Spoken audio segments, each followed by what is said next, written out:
mentioned in the beginning it was cringe. You had to get your reps in. What did you learn through that experience? Like, what did when you were honing it and practicing it? What good habits did you pick up? What bad habits did you drop? Like, take me. This is like a movie montage. Mm-hmm. Take me to like Kareem learning on how to like be talent. Yeah, I don't think that there's anything that I would have done differently. I think that the lessons are like, move fast, like don't be afraid to experiment, keep going, consistency is key, like don't give up. Eventually, like Seth Rogen has a thing where he talks about like how all the people that want to be actors and then quit, like he's pretty much like anyone can be an actor eventually. You just have to be at the right place at the right time. Mm-hmm. And most people, they quit right before their big break or their medium break or their small break. But he talks about how if you stay in it long enough and you're good enough, something is bound to happen. So I think that's something that people, like, I didn't expect it to happen fast. I was like, I'm in this for the long run.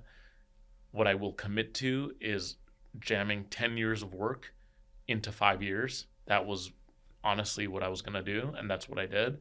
And but I wouldn't take anything, I wouldn't do anything differently, because the biggest lesson is that even if it's cringe, even if it's bad, that somebody will eventually take it seriously or truly identify with it to the point where they like want to work with you.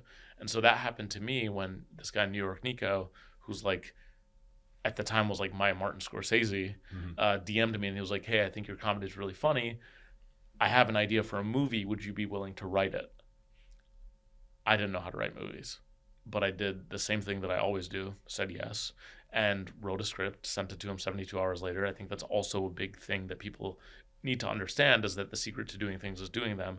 The secret to working is working. And so when he came to me and said, like, do you know how to write scripts? Can you write one? I didn't say, yeah, man, I'll send you a script. I said, sounds good. I'll send you a script in 72 hours. And then I did it and followed through.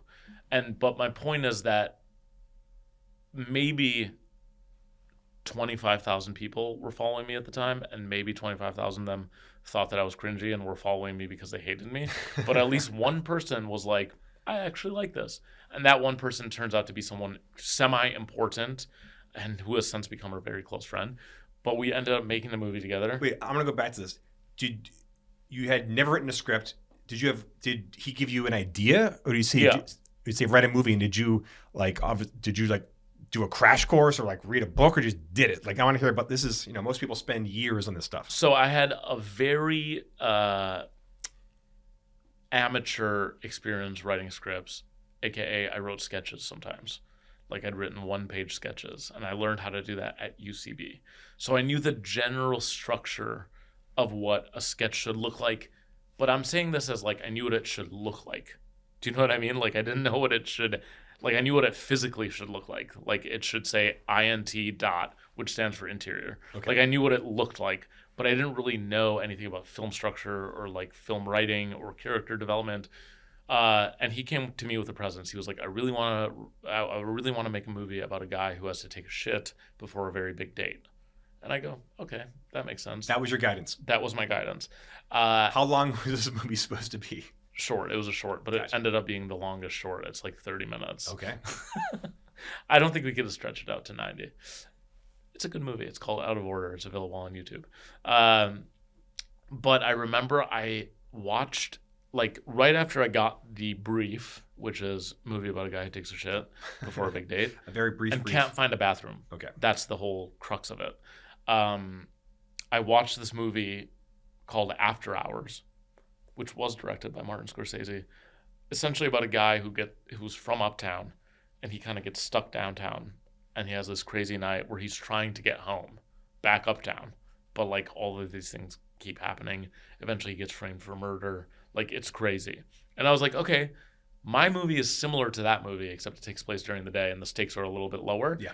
But I watched that movie and I essentially condensed that idea into something that was 30 pages. And also I had the idea to cast people from the Nicoverse, from New York Nico's like Instagram channel. So the writing became a lot easier because I just went on his page and I go, oh, who's this guy? Okay, he's interesting. Maybe he can be the guy that spills a coffee on me at the coffee shop. Oh, who's this guy? Oh, he seems interesting. Maybe he can be like the guardian angel who like sends me on the right path. So the writing became a lot easier through that. But yeah, I didn't really know anything about script writing. I didn't even watch any YouTube videos, that's the advice I would give to someone right now. Is like, if you want to write a script, watch a YouTube video.